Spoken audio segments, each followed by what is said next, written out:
नमस्कार, मैं हूं विनीत और आप देख रहे हैं ब्लू कट। दिल्ली सरकार में एक नए मंत्री आए हैं। मंत्री जी ने 3 नवंबर को अपने पद की शपथ ले ली, वो भी बाबा साहब भीमराव अंबेडकर के नाम पर। मंत्री जी हैं राजकुमार आनंद, जो कि आरक्षित सीट यानी एससी से पटेल नगर से विधायक है और वो पहली बार विधायक बने हैं। और उन्होंने जगह ली है पूर्व मंत्री जिनको मजबूरन इस्तीफा देना पड़ा था, राजेंद्र पाल गौतम जी की। और किसके नाम की शपथ ली है वो हमने स्टार्ट में बताया, मैं फिर बताऊंगा, बाबा साहब भीमराव अंबेडकर की। और राजेंद्र पाल गौतम जी को इस्तीफा क्यों देना पड़ा था? क्योंकि वो शपथ जो बाबा साहब भीमराव अंबेडकर ने 1956 में बौद्ध धर्म स्वीकार करते हुए ली थी, वही शपथ दिल्ली में अक्टूबर के महीने की शुरुआत में राजेंद्र पाल गौतम जी ने दोहरा दी थी, जिसपे उनकी अपनी पार्टी हो या विपक्षी पार्टी भाजपा, दोनों ही नाराज हो गए। और उसके बाद अब उनके रिप्लेसमेंट में आए एक दलित मंत्री ने वापस उन्हीं के नाम की शपथ ली है। इसलिए मैं इस बात पे जोर दे रहा हूं कि जब बार बार कहा जाता है कि पिछड़े दलित वर्ग के जितने भी नेता हैं वो सवर्णों के गुलाम है राजनीति में। इन राजनीतिक दलों की जो मानसिकता है, उस मानसिकता की गुलामी करते हैं तो मंत्री, विधायक या सांसद बने रहते हैं।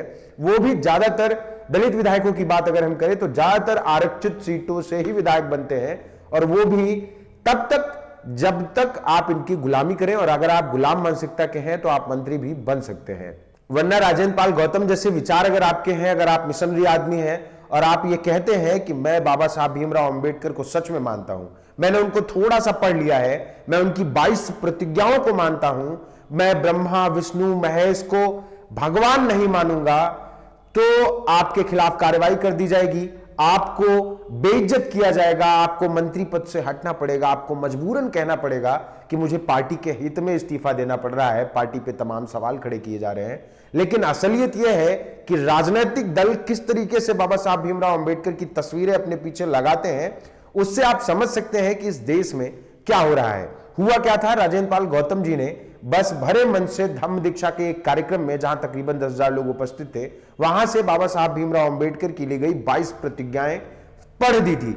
उसके बाद इस देश का मीडिया, जिसको पता ही नहीं है कि बाबा साहब भीमराव अंबेडकर कौन थे, बस उनके नाम का बाकायदा इस्तेमाल करते हैं। मैं ये क्यों कह रहा हूं कि उनके बारे में इनको नहीं पता? क्योंकि इन्होंने सच में नहीं पढ़ा। इसका सबूत यह है कि जब इस पूरे मामले पर रिपोर्टिंग हो रही थी, एंकरिंग हो रही थी, तमाम बड़े बड़े मीडिया हाउस के दफ्तरों में वीडियोज रिकॉर्ड किए जा रहे थे, लाइव शोज हो रहे थे, डिबेट हो रही थी, तो लगातार बस ये कहा जा रहा था कि राजेंद्र पाल गौतम जी ने हिंदू धर्म के तमाम देवी देवताओं का अपमान किया है और उनका उपहास किया है, उनके बारे में गलत बोला है। और राजेंद्र पाल गौतम जी एक संवैधानिक पद पे हैं, जिसकी वजह से उनको किसी भी और धर्म के बारे में कुछ भी गलत नहीं बोलना चाहिए।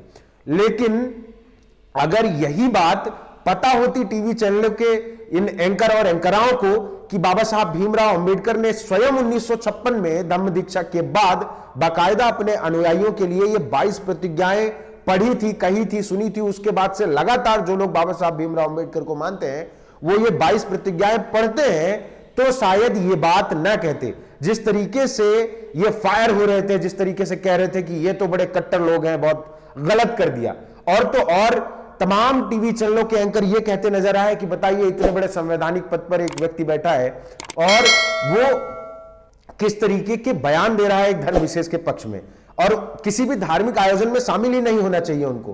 तो मेरा सवाल यह है कि कुछ तस्वीरें देखिए आप स्क्रीन पे, ये क्या है? भारत का प्रधानमंत्री अयोध्या में बन रहे राम मंदिर का शिलान्यास करने बाकायदा लाखों करोड़ों रुपए खर्च करके अयोध्या जाता है, बाकायदा उस पर आयोजन होता है, बाकायदा बैठ के पूजा पाठ और हवन होता है, शिलान्यास करता है, तब वो किसी धर्म विशेष के कार्यक्रम में शामिल नहीं हो रहा होता है क्या? प्रधानमंत्री का पद क्या संवैधानिक नहीं है? मुझे तो लगता है सबसे बड़े पद पे होने की इतनी जिम्मेदारी जरूर होती है प्रधानमंत्री की कि वो किसी भी धर्म विशेष के कार्यक्रम में न जाए। इतना ही नहीं, हाल फिलहाल की कुछ तस्वीरें आप स्वयं देखिए, किस तरीके से भारतीय जनता पार्टी के नेता तमाम धार्मिक कार्यक्रमों में शामिल होते हैं। इतना ही नहीं, इनके और नेताओं के बयान सुन लीजिए।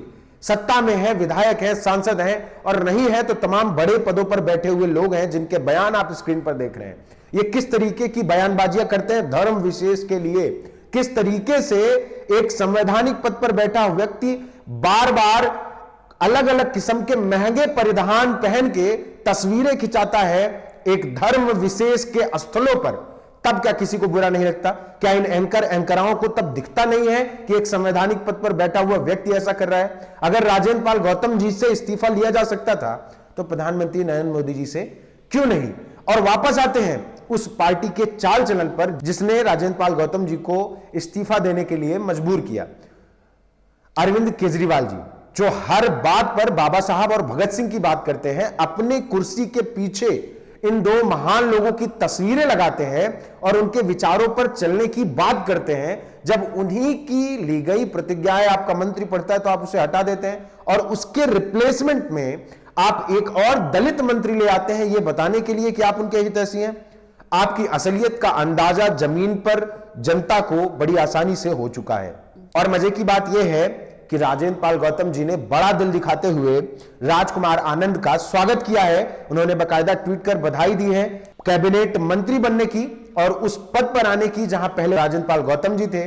और बाकायदा उन्होंने यह भी लिखा कि उम्मीद है कि मिशन जय भीम को आगे बढ़ाएंगे राजकुमार आनंद। वही मिशन जय भीम जिसके कार्यक्रम में बाकायदा तमाम नफरतवादियों को, तमाम आडंबरवादियों को, तमाम ब्राह्मणवादियों को एक करारा तमाचा मारा था राजेंद्र पाल गौतम जी ने और इस देश के 10,000 से ज्यादा जिम्मेदार नागरिकों ने, जिनके ऊपर तमाम आरोप लगाकर उन्हें साइडलाइन करने की कोशिश की गई। और एक और दलित नेता को अब तब तक इस्तेमाल करने के लिए पार्टी ने मंत्री बना दिया है जब तक कि वो अपने समाज, अपने हित, अपने लोगों की बात ना करे, मूल निवासियों की आवाज ना उठाए। इसलिए जरूरी यह होगा कि राजकुमार आनंद जी सतर्क रहें और शानदार काम करें। बाकी फिलहाल अरविंद केजरीवाल जी एक संवैधानिक पद पर बैठकर यह बयान दे सकते हैं कि लक्ष्मी और गणेश की फोटो अगर बाकायदा नोटों पर दूसरी तरफ छाप दी जाए तो रुपया मजबूत हो जाएगा। इससे मूर्खतापूर्ण क्या हो सकता है? लेकिन उनको मुख्यमंत्री के पद से ना कोई हटाएगा, ना इस पर भाजपा कोई बयान देगी, ना उनके पीछे पड़ेगी। इसलिए सतर्क रहिए, सावधान रहिए, समझते रहिए इन राजनीतिक दलों की मानसिकता और देखते रहिए इनका रंग। धन्यवाद। बने रहिए ब्लू कट के साथ। चैनल को सब्सक्राइब नहीं किया है तो सब्सक्राइब करना मत भूलिएगा, वरना हमारी सारी मेहनत जाया जाएगी। आपका सहयोग ही हमारे लिए बल है, हमारी हिम्मत है। धन्यवाद।